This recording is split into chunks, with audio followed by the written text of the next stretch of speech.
Dans la grande forêt gabonaise vivait un grand esprit maléfique nommé Ekombi. Il vivait dans un trou sombre, dans les profondeurs de la terre.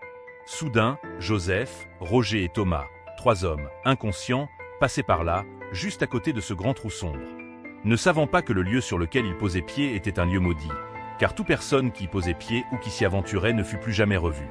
Brutalement et bizarrement, le pire arriva, dans un déferlement de glissades désespérantes et de grands bruits, Joseph tomba.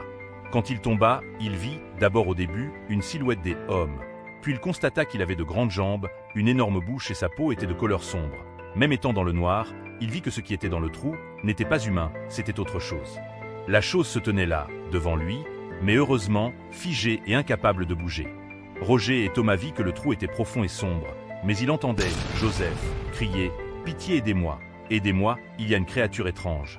Il cherchait le plus vite possible à aller jusqu'au village appelé le grand gourou et sage nommé Grand Ganga. Mais ce qu'il ne savait pas, c'était qu'il y avait un temps délimité pour que le monstre soit libre de ses mouvements. Et malheureusement, il était très court. Quand l'esprit vit l'homme, il pouvait se libérer lui-même de son état. Mais soudain, le grand sorcier arriva et jeta un sort avant que le pire ne se produisît. Il fut délivré de sa situation, au bon moment. Il retourna tous ensemble dans le village sain et sauf. Si cette histoire vous a plu, n'hésitez pas à vous abonner.